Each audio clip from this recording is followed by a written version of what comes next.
Hi, everyone. My name is Jenni Trang. I'll be your moderator for today. I've been living and working in Vietnam for the last 12 years as a feature film producer. And with me today, we have, let's start with, we'll start with who I know the longest, which is Mr. Ham Tran. Since 1999, we've been friends. And Ham is a writer, director, feature film director, and currently also living and working in Vietnam. Um, you want to do a really quick introduction, Hammy? Oh, okay. Yes, my name is Ham Tran. I was born in Vietnam. I came to the States when I was 8 years old and uh,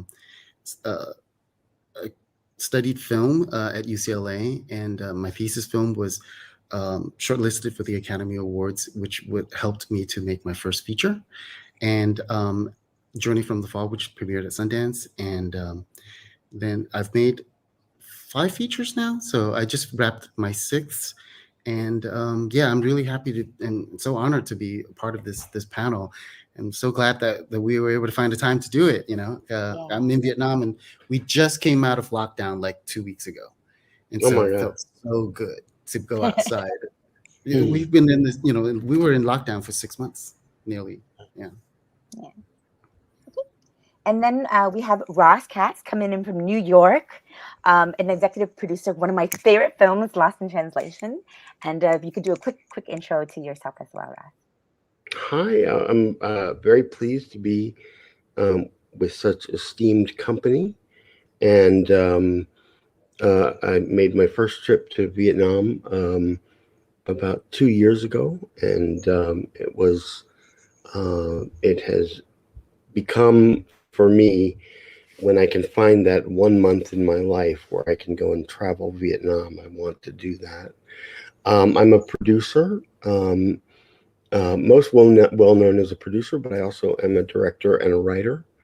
Um, and unlike some of the more intelligent people on this panel, I dropped out of film school because I was restless and I felt that I had 2 years of film theory and I wanted to make stuff.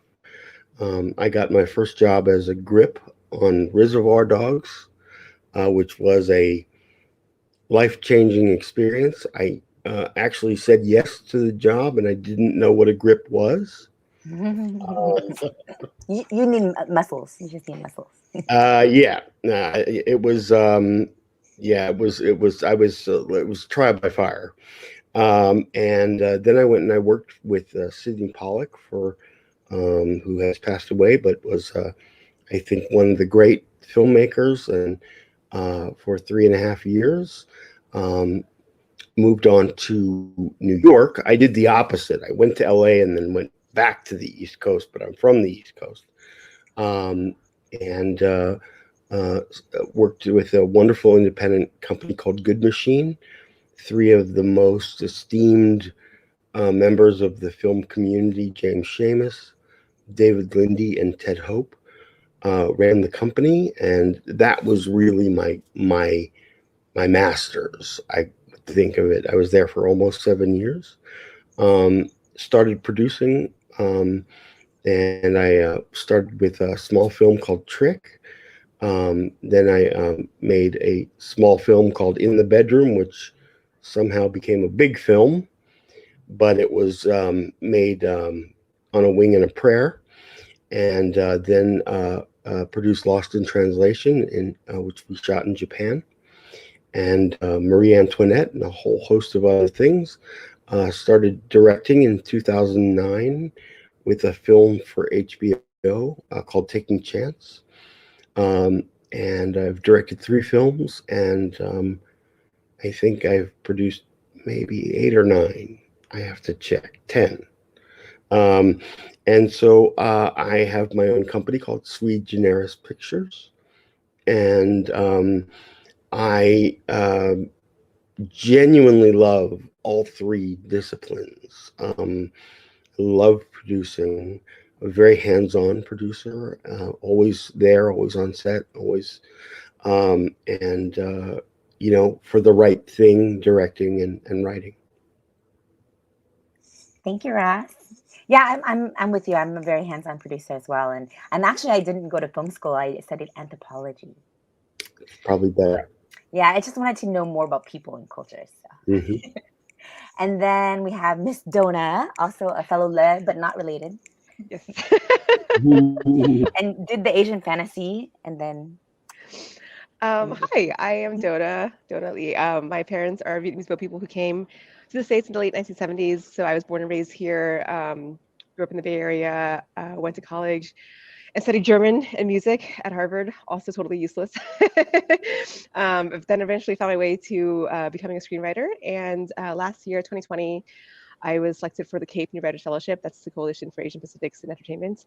And I'm currently in my second year staffed as a story editor on FBI Most Wanted, which is one of the many Dick Wolf shows airing right now. And I'm repped by Scott Schulman and at WME. And I have a couple other feature projects and stuff that I don't think I can talk about. But yeah, really excited to be here and, very honored to be among such experienced producers and directors. And so thanks for having me. Yeah, I mean, hopefully we can all work together in the future. Yeah. Yeah. And it all started here. Yeah, because Ham and I actually started a film company called East. So Great. we're looking. But yeah, so actually, just a quick recap, because I know people have been, obviously, COVID is a very huge, the theme of today's talk is about COVID-19's impact on the film industry. And so being, we have America and we have Vietnam, which is like kind of handling it in two different ways. So in America, I was wondering if, I guess, Ross and Dona, if you can talk a little bit more about like how COVID stopped, the film industry, and then how it came back up. And then we can, Ham and I can talk about the Vietnam journey. Dona? Yeah, sure. So I can talk about my experience as like a writer Yeah, coming out and like, taking meetings and whatnot. And it was interesting because, CAPE was wrapping up just as the lockdown hit. And it was kind of this like, oh gosh, like we're going to get this momentum of being announced as the CAPE Fellows, but then you can't take meetings, right? Like everyone, it was end of March, early April. What are we going to do? But people, I think, pivoted to Zoom pretty quickly. So I didn't meet my manager in person for like over a year because he signed me last May and we didn't meet in person until this July, but it didn't seem to matter. No. And like, he's such a hustler. Like he sent me on a gajillion, like literally like over 100 generals, all over Zoom. And I don't know, you get the hang of it pretty quickly. I feel like the first few months, everyone did the whole like 5-minute spiel about COVID and how they're adjusting, but then there hit a point where everyone was sick of talking about that and you just go into the meeting. And I personally think that like you can still get a sense for a person and get to know them and like see if there's a kind of person you'd want to work with over Zoom, right? I think that you can still get decently accurate impressions of people. So it's not like you're losing that much and then you don't have to sit in traffic in LA. And then work-wise, so I've only ever been in a writer's room remotely. So I don't know how to compare it to like an in-person writer's room experience. But, we delivered last season successfully. And like last season was shortened because of COVID and all the production challenges that came with it. So instead of 22 episodes, it was 15. For me, like the major. Just to remind everyone, it's FBI's Most Wanted, right? Yes. So like the bummer for me is that ordinarily I think writers would be able to go on set to cover the episode that they wrote, which would be amazing. They shoot in like the New York, New Jersey, the Northeast area. So unfortunately, I haven't been able to go to set. But otherwise, we meet on Zoom.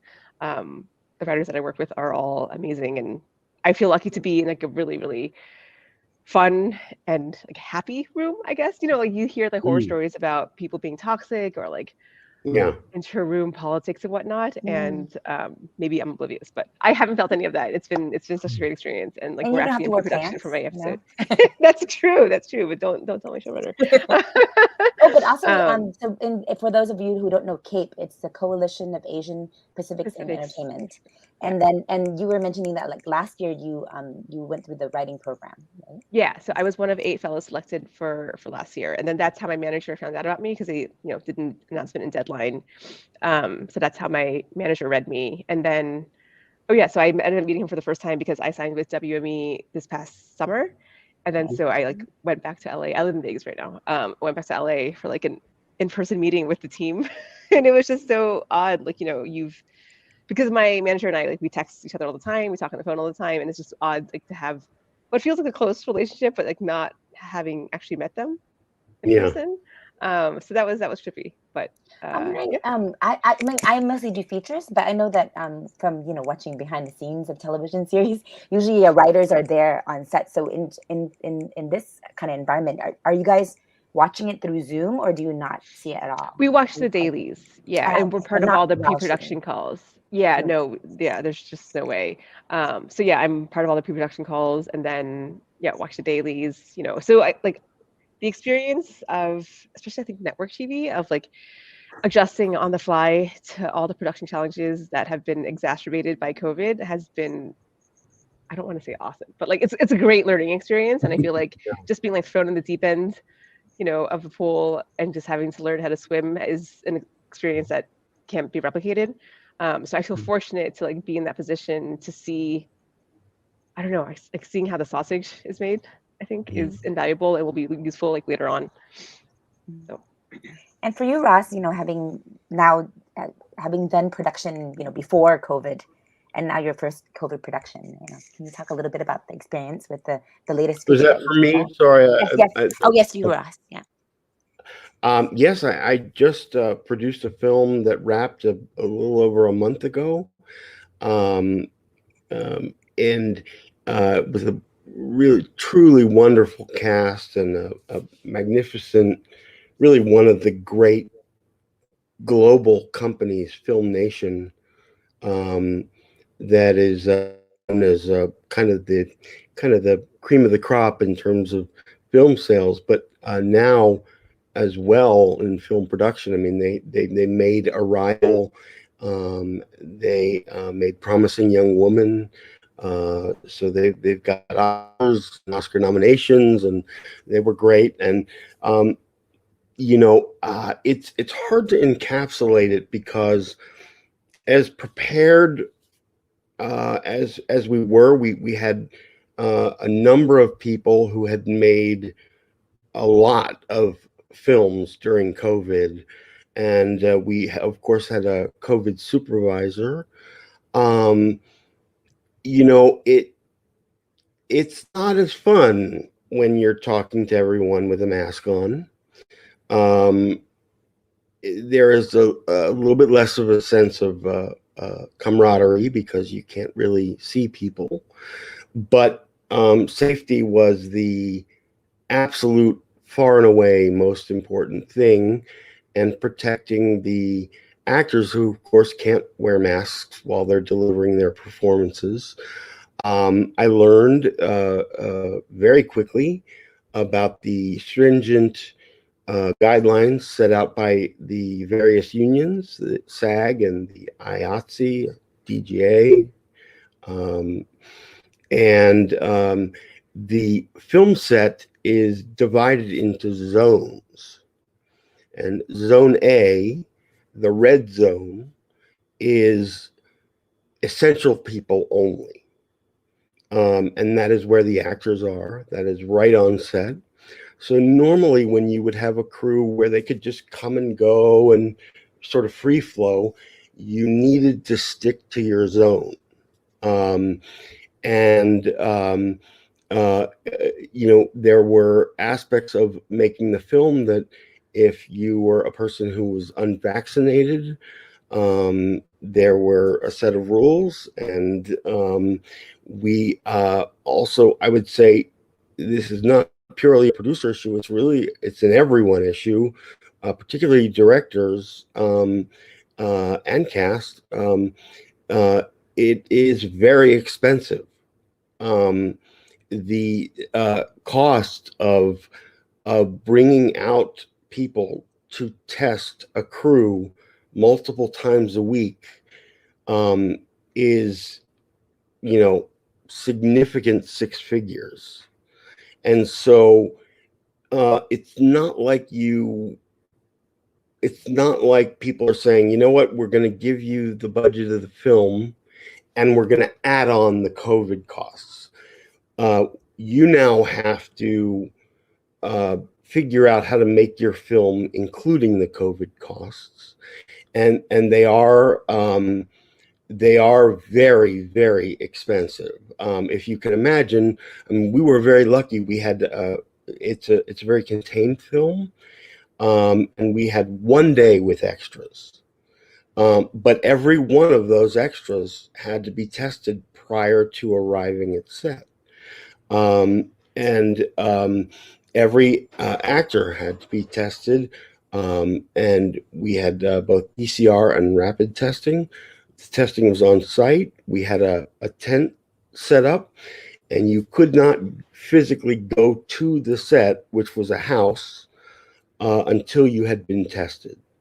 And then you have a COVID supervisor who is all about compliance. You know, when you're working the hours that film people do, which is too many, you're not really thinking, is my mask under my nose, or is my, you know, you're carrying a camera or a piece of dolly track, and but you know, the folks that were in charge of COVID compliance were rightfully very, very strict. And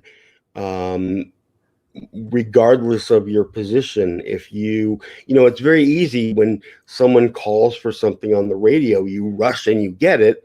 You're not thinking, I better rush and I get it and then put my mask back on when I get. But if anyone ever stepped into that house with a mask off, it was less than 20 seconds before they were told either put the mask on or don't come in. And you have to adopt a very strict strategy that if a lot of people would like to comply, but in their minds they're compliant, but in the moment of the stress and the time crunch, and they want to think about it, and so it's a very rough job for the COVID supervisors, who get a lot of pushback. Somebody's carrying a huge piece of equipment, they will stop them and say, "You cannot go inside. Put your mask on." But I'm very proud of the fact that we are one of the few feature films. We had no COVID shutdowns. We had no positive cases in the entire course of the film.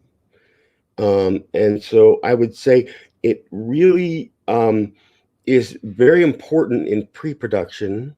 You've lost my image. That's probably because my Wi-Fi is in the wilds of New York. The Wi-Fi goes out.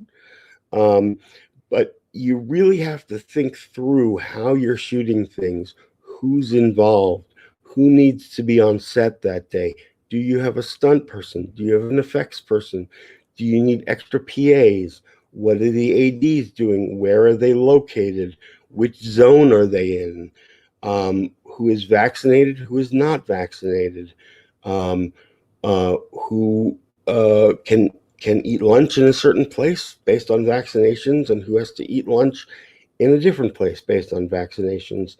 And it all still moves at the rate of a freight train, which an independent film does. And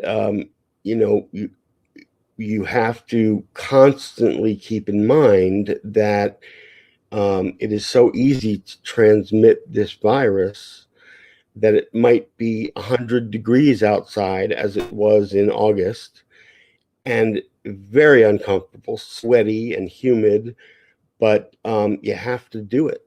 And if you don't want to do it, and you don't want to work under those circumstances, and I know people who really don't, you've got to wait it out, because those COVID rules are not going to go away anytime soon. Yeah, we're basically at this point like living with COVID, and Yeah. I have a producer friend here who basically, she told me that you generally have to think of an increase of 30% of your budget. I would say that's a good number. Yeah. Just like, whoa, and also one of my friends is the COVID captain, and they have I don't know. I guess each depending on each production, but this particular it was a really big production, so they have these little like kind of tags that go with your badges, and it actually emits like a sound frequency, so you can, if somebody is like too close, like with not within 6 feet, they kind of record it for a certain amount of numbers, and it's all in this like electronic paper, and basically, or log, I should say. And then so basically, if somebody contracts COVID, they can contact trace like who were they near, like in production, and all those people get. It's like I was like, oh wow, that's very smart, and then also I can imagine very costly, both time and financially. So that's Yeah, really amazing. and it's very. I think it's human nature. You know, it's no mystery that film workers work ridiculous hours. Yeah. And when you're under that kind of stress and that kind of pressure, it's aggravating when somebody says, pull your mask up, or you are too close to me, or you have to step back, or you have to go outside, or you have to add ventilation to this location. But it may seem in the moment to be really an imposition on the film, and it is, but it's keeping people alive, Oh yeah. and there is a lot of pushback. The first couple of days, everyone is very conscientious and watching where they're standing in their mask, and they're staying in their zone. After a few days and exhaustion, it gets more lax, and your COVID supervisor has the unenviable job of constantly telling people, put your mask back on, or put your mask over your nose, or you're not wearing the right kind of mask, or in addition to, you come to work early and you're already working a long day to get tested. And if you are in what they call Zone A, which is the direct set with the actors, you are likely tested multiple times a week. So it's a lot of adjusting, but if you have the will to make your movie, it will be inconvenient, it will be frustrating, but it'll be safe. Like right now in Vietnam, things have opened up, and production starting up again. I know, Ham, you've been in post production, but I don't know if you could share some stories about people who have gone back to production in Vietnam, if you've heard any. I mean, I've only heard about people planning to shoot later this month, but I think that there are some guidelines, but it's not strict, as there's no like enforcers. Like for us, we're barely trying to get everybody to still wear their masks, or I think we might actually, there's a chance we might actually have to go back into lockdown, because the Halloween holiday, was this weekend, and this is the first time like Vietnamese people actually, so many Vietnamese people celebrated Halloween, which is like kind of weird, right? Yeah, normally only the expats and maybe some locals. But so many went out and they didn't have their masks on, and then so that happened in Hanoi, and then a whole bunch of people got sick, and so Hanoi went back into lockdown, and that's only They at didn't the wear the beginning Squid of Game mask. Yeah, I know. There are a few. But I'll tell you, I mean, you can really tell, like for me, I just realized today, like, oh wow, like new habits are forming, because I had a meeting with my lawyer friend, and I walked out of his cafe, and I was like, oh, what's missing here? I go, oh, my mask, right? It was in my pocket, right? And I walked out, I literally felt that there was something missing, right? Yeah. And so I was like, wow, that's a whole new, neural path link that just my brain cells just connected, right? And this is the new normal. Yeah. Here in New York, I was invited with a group of friends to a really amazing restaurant in Midtown, and I'm fully vaccinated and have my third booster, so I'm fully vaccinated. And I just didn't think to bring my card, because the other restaurants I had been to, I wore a mask until I was eating, and then I put the mask back on. And they would not let me into the restaurant, and I was not upset at all. I thought it was exactly the right thing to do. They said, "We're very sorry, but without that proof, we cannot let you inside." And I think the filmmaking process is exponential of that. Like, I always love it when, it's an interesting day, and we get to have maybe some family visitors, or maybe some, people that get excited to be there.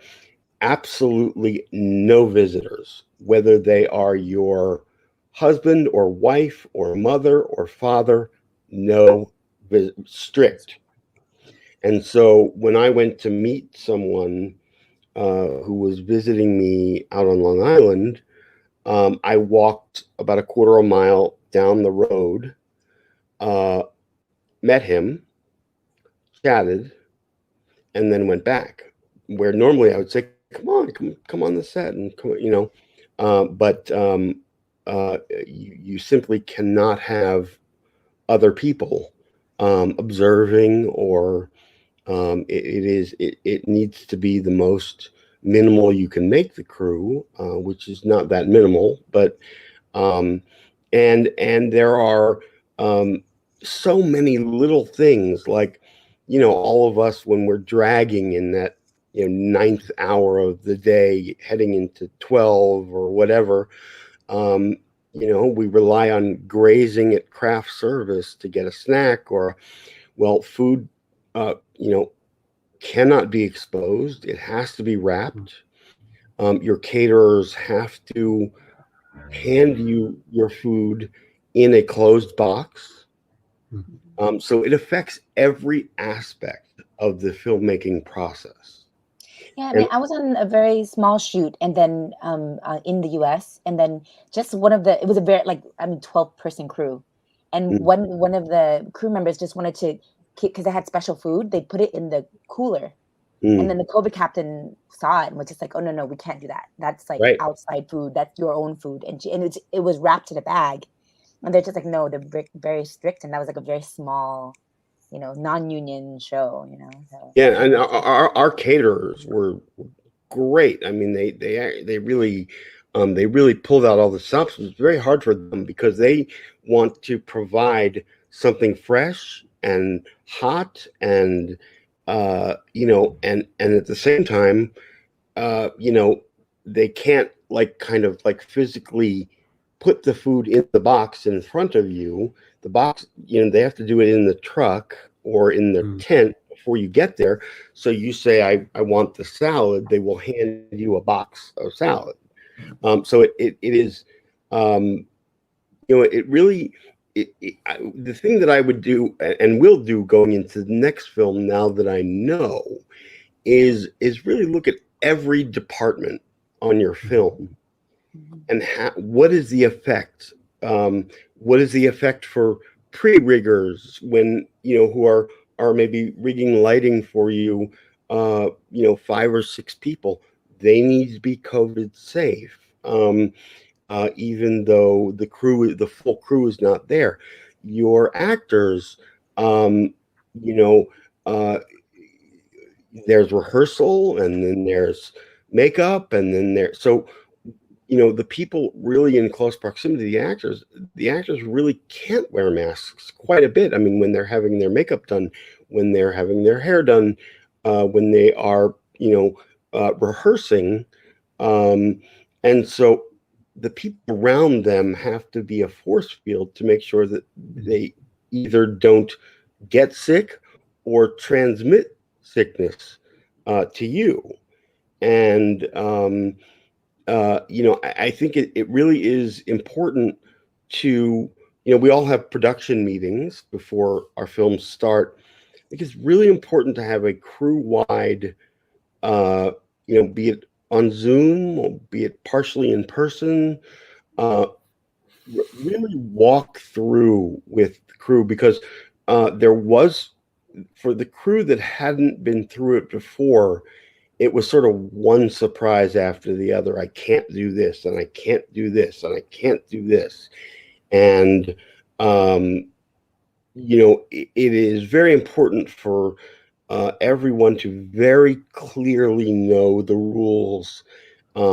Different states have different rules, different unions have different rules. Mm. And it's really, you sort of have to really study up. And I think it's very important for directors as well, so they can think about, well, how am I going to shot list this on location? And so our director was wearing a mask all the time, the entire shoot. He was directing through a mask. He was standing with the actors with a mask.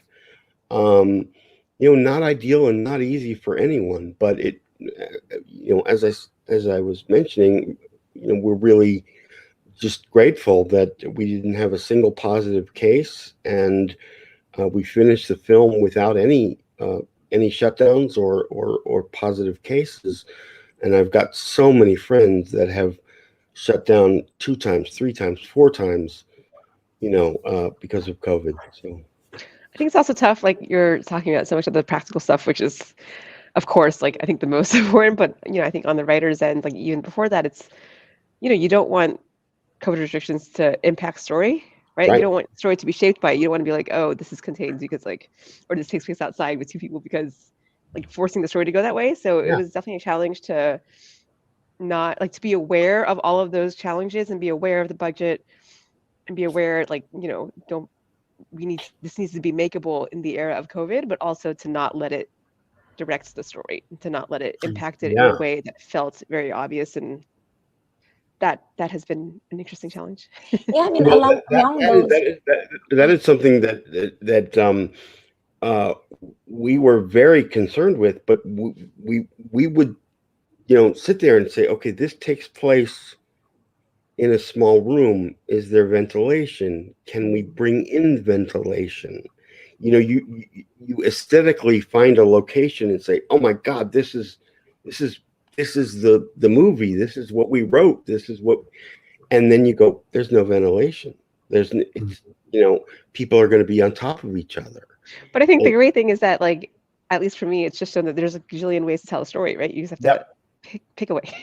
yep. But along those lines, I'm curious, Dona, as a writer, like on a television show now, because obviously it's kind of like not like concurrent, but it's very much like you have to keep it present day. So in terms of just like pandemic or like COVID-19 themes, like within the story, do you feel like you have to incorporate that, or like how do you, like, or do you just kind Yeah, of this was a avoid it? big question like last year when, and I think every show tackled it differently. Like I know some shows that just made it like front and center, especially like medical shows, right? Like it would be weird for them not to address it. For our show, like it's there, but it's not like we didn't have the agents wearing masks. Like we made a nod to it, like I think in the premiere of last year, because it like starts out as a crime and people are wearing masks, but then you realize that these aren't just like regular masked people, they're criminals. So like there was definitely like a nod to it. But for our show in particular, we talked through it, right? We were like, okay, so the FBI agent is gonna run after a perp and tackle him. Like the tackling, like that already would be like, that's not okay, right? Because like you're on top of someone literally. So in the end, we were just like, okay, like we have all these COVID restrictions in place.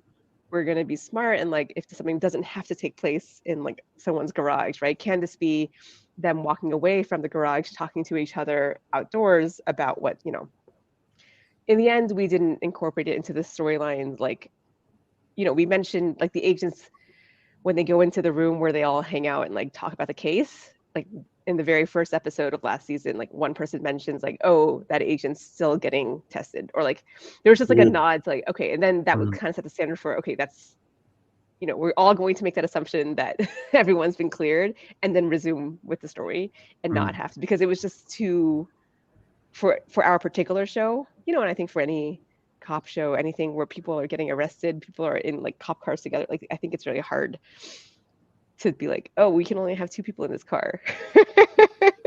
Yeah. Even though filming wise, like, we That's did very have true. that. There's four bad guys. You have to have four cop cars. Yeah. I think there's been a tremendous amount of innovation, but I would just say, like on a personal level, it's interesting. I believe I was watching Succession, and I felt like in the first I may be wrong, but in the first episode, I didn't see any masks. I didn't see any sign of COVID. Mhm. And in the most recent episode, I saw some people with masks, but it's not addressed.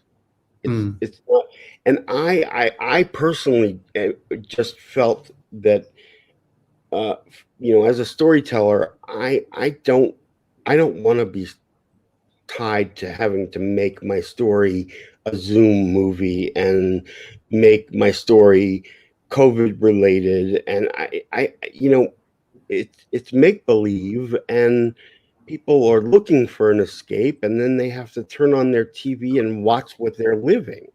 Mhm. So I know a lot of people have different perspectives, but all of the things that I have been developing don't even ever address the pandemic or post-pandemic world, or I think there's a lot you can do with it with horror.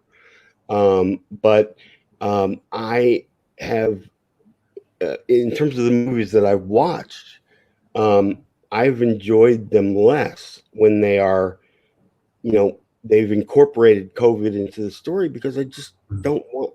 I'm living it. I don't want to. I don't want to have to watch it. I think Uh, when it works is when I've seen trailers of people having where it's like post apocalyptic, where they go the other way, where like COVID Right. like never got better, and Yeah. and they go the extreme, and then that's interesting. Yeah. Well, I'll be able to tell everybody what the standards are like, because so commercials are coming in now, so I might be shooting one sometime near the end of November, and then another one at the beginning of December. But I think the way that they're planning to do is just like everybody gets tested, and then they sort of like self quarantine, Mhm. at least like a week before production starts, and then they get tested. But and then that's the way that I still have like a 9 to 5 job, but it's not really, it's like a consultant, but I go in and I lead a group of writers, and so we get tested, and we have these badges, and you have to make sure that you're clear, and then you can go in, and so that makes it easier. But I'll tell you the interesting thing. I felt like we were more productive when we were on Zoom, because it just felt there's no chit chatting. There was no because everybody felt like they were really focused on whoever was talking. There was no little side chat or anything like that. And so it felt like I hate to say it, we were more productive, online, and we were able to sort of like move the story together. And it kept everybody, sort of like, it was weird because when you go back into the office, right, Vietnam, they have siestas. And so we meet in the morning, and Sometimes then more after than one. lunch, everybody takes an hour nap. They just What literally a the light what in a the office great goes thing. We should adopt that over here. No, I you actually know, I in know. like official offices, if you go there during lunch, everybody's under their desks sleeping. Like we're talking about banks, like Thanks. It's it's true. very it's But Wow. it's so good though. It really helps. It's Today, really actually, I actually did that today because I'd been so tired. So I was like, all right, let's just take a nap. And that 1 hour nap in the afternoon really helps. it's Yeah. really Yeah, I mean, I yeah. think definitely, development, post-production, those sort of things, the COVID protocols make sense. Obviously, what we're talking about production is like the part that gets hit the most, right? And then also distribution, theatrical. I'm curious because I know that I've seen because all last year I was in Vietnam, but this year being back in the US on this trip, I know there's like drive-in theaters. I know that streaming is it's become more popular. And I'm just curious about because obviously I still love the magic of going to the theaters. And I know Mhm. Vietnam's theaters are opening up next month. So just curious about how, I guess, Ross, how do you feel like the theatrical has been doing in America? Um, I'm a big believer in movie theaters. I am not an anti-streaming person, though, and I don't subscribe to the idea that a movie is not a movie if it's streaming. I just don't. I don't think that's fair to the filmmaker. I don't think that's fair to the writer. Um, um, there is movie theaters in New York are open. Um, they're they are attracting the only films that are attracting people are the big movies. The more specialized films, the art house films, no way. People will go to the theater to see Dune or to see James Bond. But I think it'll be really interesting to see if they will go to the theater for something that's, supposedly really incredible film like Belfast, which is Kenneth Branagh's film about his growing up in Belfast. And so I think that is, I think it's taken a real toll on specialty films. To that end, I think the other big component it's important to mention to prospective producers, directors, writers, is that in this country and in most countries, you cannot get insurance for a pandemic. And so you can't It doesn't count as force majeure? No, it does not count as force majeure. Oh, you mean like health insurance for No. I mean insurance. production insurance does not cover pandemics. And so if the movies that are suffering the most are the mid-range movies. So people are willing to spend, let's say, about $5 million and under, or $6 million and under, but they know they could literally lose it all. That's why they don't want to make a $15 million movie or a $17 million movie or a $12 million movie. So the movies that I see getting made are, for the most part, are 5 and under or 100 and over. Because when you're at the $100 million place of a studio, it's like, clearly you have the money if you have a shutdown. But I think it's a real challenge, because I have a number of projects that are in the $15 to $20 million range, and that is too much money for people to risk just getting wiped out.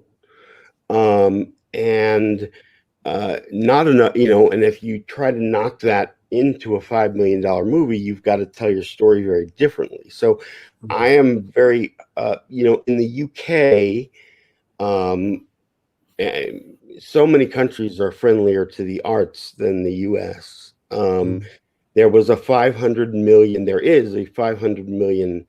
I'm not an expert on it, but a British pound fund to cover what would be insurance claims for the film industry.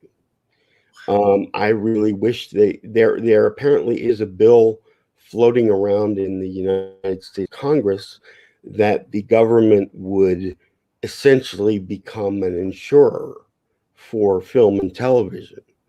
But it's something to really think about when you're taking out a script or a project, is who are the people that are willing to make something that they could really, I've got a friend that had something shut down 5 times. It was a 7-figure budget hit, the amount of shutdowns, and there was no one to cover it, no insurance. It was just money lost, and they had to cut their shooting schedule down. They had to cut their contingency down. So I think that is a really, really major thing to think about in terms of where you shoot, and in terms of the types of films, if you're going out with a script for financing, you want to make sure that this isn't a company that says, I'll make this in 2 years when we've mastered COVID. You want to make sure that that company is actually capable and willing to make a film of the size you've written. Otherwise, it's a waste of your time. Yeah, I mean, in Vietnam, there's definitely no COVID insurance. There is barely regular insurance. So, so I think that that's definitely like something, you know, that we'll be facing in Vietnam soon. Yeah. Um, but yeah, like but like we were saying for Ham, I know that you know you've been working your day job, you know, that like that company was interested in feature film, theatrical films, and now just feeling like the feature is in, you know, not Yeah, in there. they're you know, they started changing their direction because, you know, we were developing a feature project with them, and they're like, that's good, but, you know, let's try to now develop more of like series that we can shoot and then we can stream rather than, you know, rather doing features, because they're really nervous what's going to happen with the cinema, right? Do you feel like a lot of other companies in Vietnam have the same mindset? No, I mean, not from what I've been hearing. I think that the good thing is that I still hear a lot of feature productions are now picking up again, and they're going, but there are now more companies doing streaming though, so a lot more. And I just heard this week, like Min Koo, he's gonna shoot a series for Galaxy Play, and so I think that there's definitely the productions are gonna become more for streaming, you know. But I don't think that gets rid of the possibility of a theatrical release, because, you know, there's still a bottleneck of all these films that were supposed to be released at the end of this year, and the cinemas sort of like trying to book it. They're waiting for the day that the cinemas can open again, and I think it just reopened again, but it's really hard to get people to go back in at this time. Yeah, and they have capacity limits, you know, depending on what in the US, what state you're in, what city you're in. Some theaters are only allowed 25% capacity. And the great thing is that you can actually book your own theater in the US, which is a lot of my friends have been doing. And just so and Ross and Dona, just so you also get a little bit of an idea of the Vietnamese theatrical landscape, is that Vietnamese theatrical releases have historically done really well.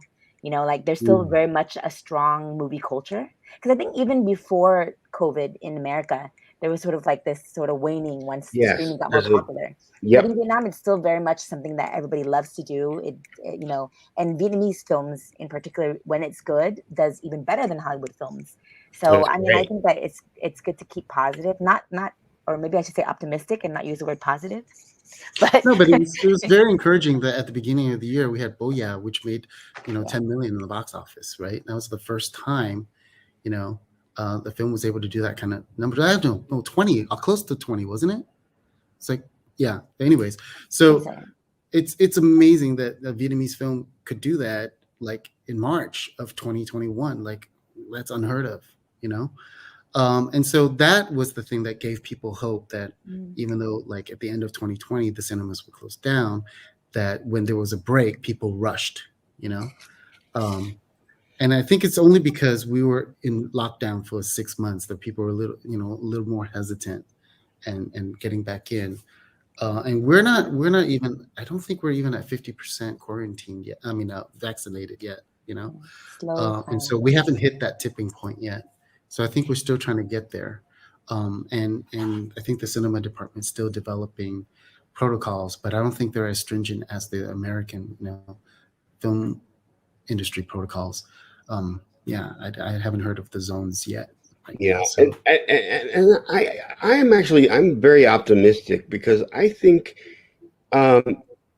streaming is great. I think streaming has opened the world back up to independent filmmaking. Yes. You know, with this sort of death of the art house film in the 2000s, the you know, there's a new opportunity. If your film is not a superhero film, or there's a new way to share your work with the world. At the same time, I also believe that people want and yearn for a communal experience, and there will always be a desire to go to a theater for certain films. Hmm. Yeah, and then just to wrap up, because I know that we're ending our time here today, but just as Dona said earlier, the great thing about filmmaking, there's so many ways to tell a story. And I think that, with the pandemic, with everything, we found ways to still connect, to still make our stories, to wiggle budgets, to reach out to each other. And I know personally for me, just the fact that everybody does do more Zoom, into now, it's kind of like, if you want to talk to somebody in the other side of the world, it's not such a big deal. It's not Right. because before, I think, even though obviously video calling has been around forever, but it would be like, oh, but I don't want to meet them through video. But now it's so normal, and then I feel like that's really opened new avenues of connection. Like us over here, we're gonna continue being friends, and Well, even with the film festival. So before we have to go, I wanted to thank Viet Film Festival again. Like, even though we're in the pandemic, but we still can put up the Viet Film Festival, and it's so important to actually keep that alive. I can say that for me, that's how I found my investors for my feature film. Was because I had shown my short, in Viet Film Festival, the very first iteration of it, and Wow. and an investor came up to me and says, "That was a beautiful short. Like, what do you have?" And I said, "I have this film about boat people." And he says, "I'm a boat person. What do you need to get it done?" Wow. And so only because of festivals Viet are Film so Festival, important. Oh yeah. absolutely, Yeah. absolutely. I mean, I started as a volunteer, in the first Viet Film Festival, and then I became a producer. So I think that, thank you, Viet Film Fest. Thank you to Ross, to Jonah, to Ham for taking time out to just Thanks talk for about having the me. pandemic. Thank you for having us. Yeah. And thank you. Thank you so much. Thanks, And Jen. everyone keep optimistic, and keep finding ways to tell your stories. Absolutely. Okay. And I hope you can keep us all in touch. Yes. Yeah, we we love that. should all get on an email chain. Thank you all. Thank you, everybody. Bye. Have a good day.